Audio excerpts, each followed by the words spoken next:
said that, let me introduce something else. Okay. At one point in my life, due to a series of very interesting circumstances, I spent a good deal, part of several years, working in nursing homes, not for money, but just because I was there seemingly just to be there present for people who had dementia or Alzheimer's, quite elderly people. Okay. And I discovered something quite wonderful, that if I approached them in a conversational type of thing, nothing much happened.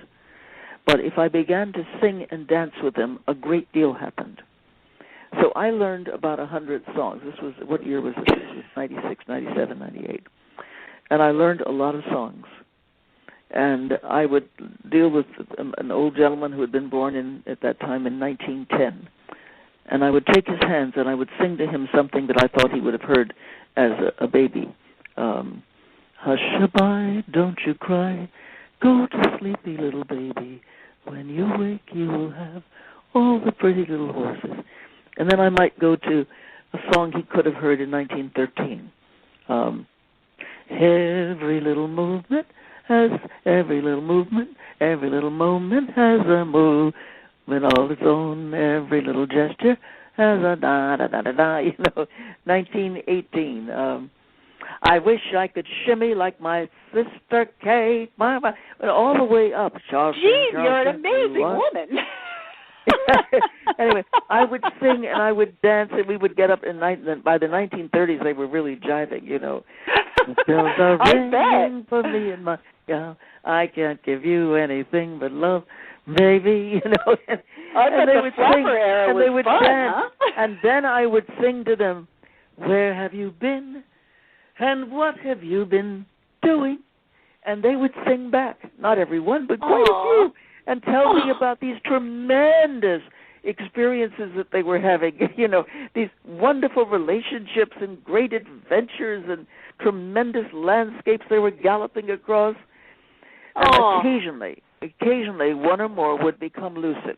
It was very few, and say that when they were as others were, or the way they used to be, everything was very cloudy and confused. But when they were in their dance and their song and their inner life, it was a very great world. It was as if they had entered into a quantum universe, is the only way I could put it. Wow.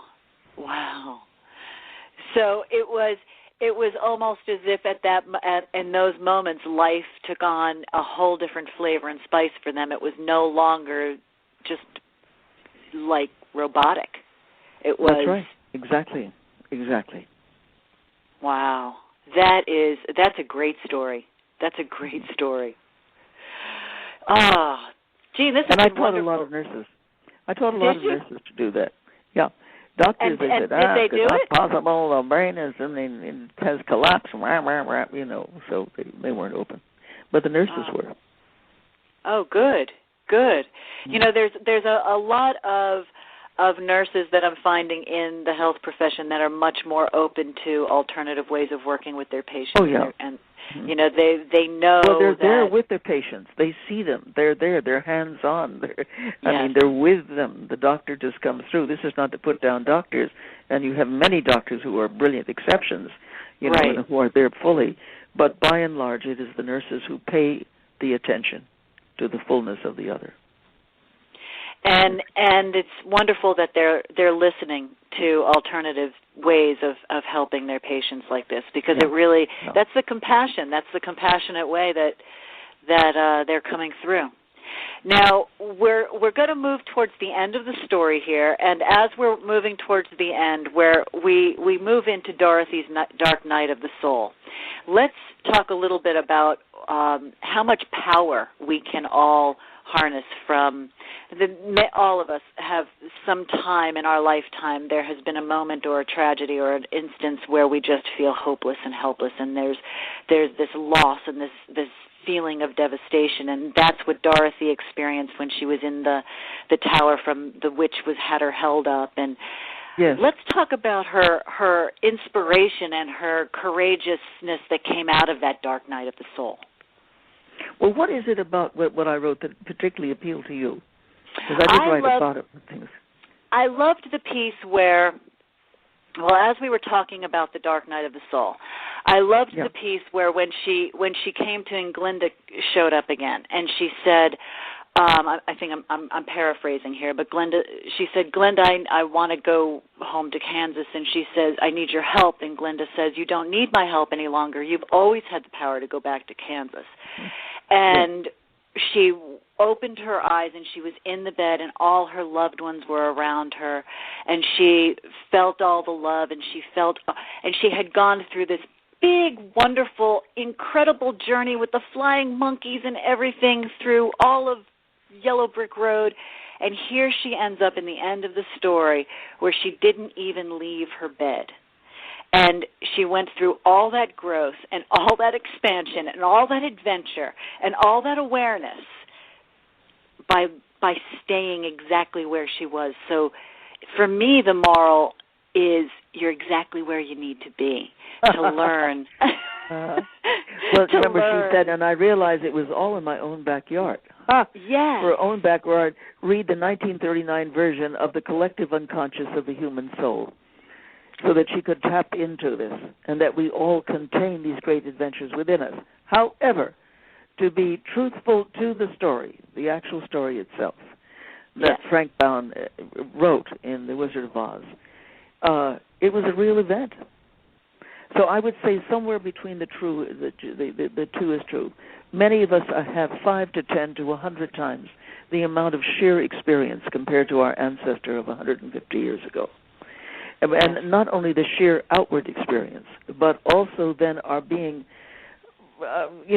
ignited, evoked, pushed to the extremes of our interior experience in ways that few in history ever have been, at least not democratically and across millions of people.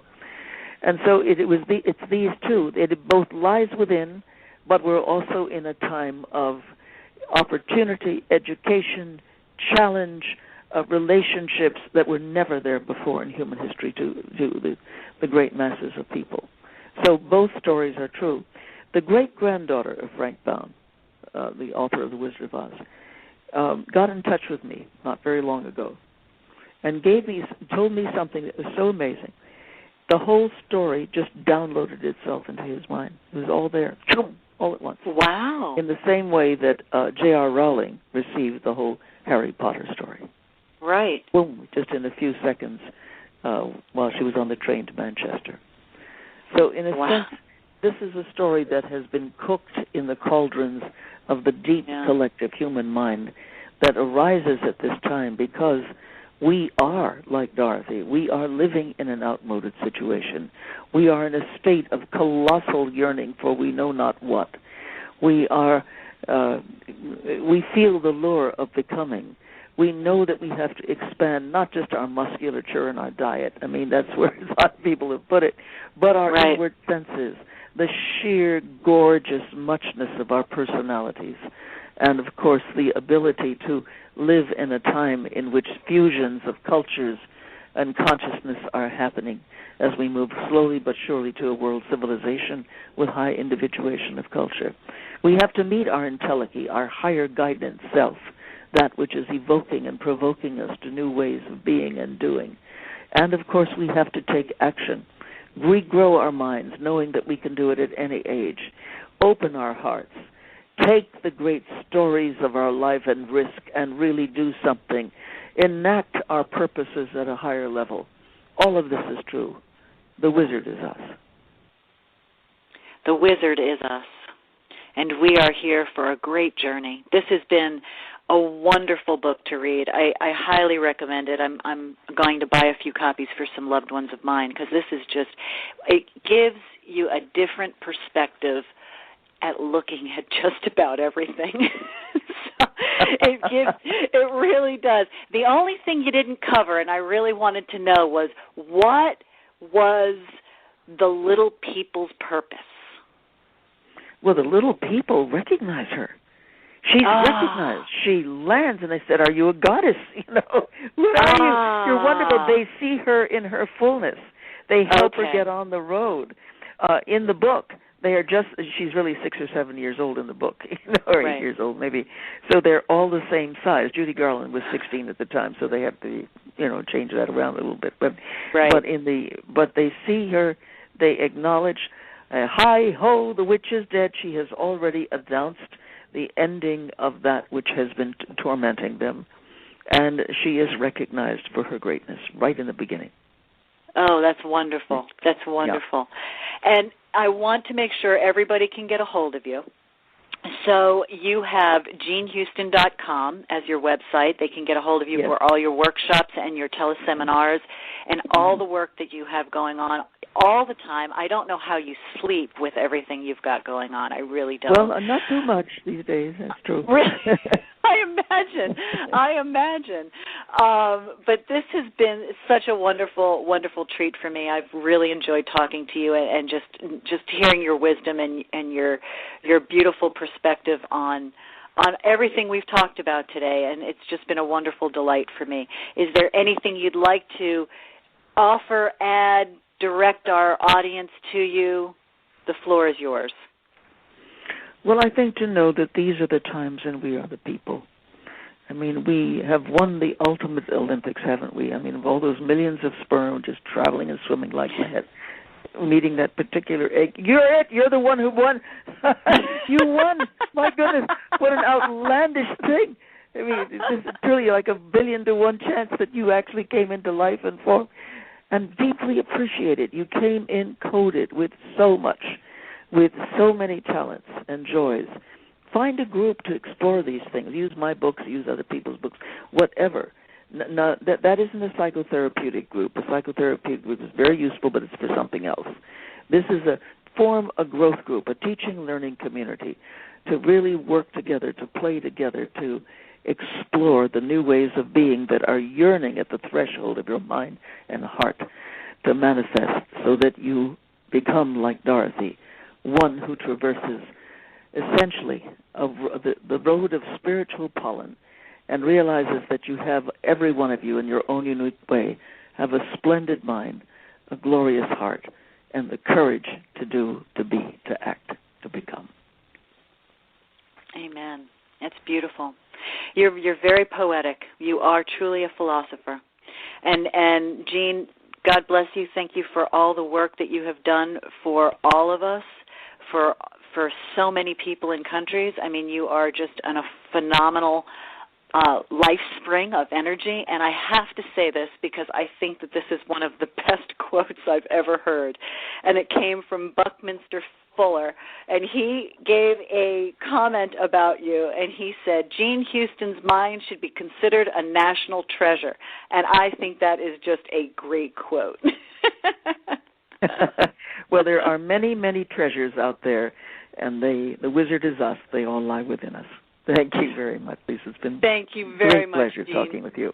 It's been a great pleasure for me. God bless you. God bless all of your work that you're doing, and have a wonderful week. Thank you again. Thank you. Bye-bye. Hey, it's Flo, and this is my impression of a traveling lounge singer. And we're going up the airport escalator. Hey, where you from? No response. Classic. Got in an accident, so you got to take a cab, huh? No cabs at Progressive Service Centers. They got rental cars on site, which is out of sight, you know? Progressive takes the hassle out of claims. Just drop your car off at one of our service centers, and we'll manage the rest. Here's a little number I like to call Waiting for the Shuttle Bus. Progressive.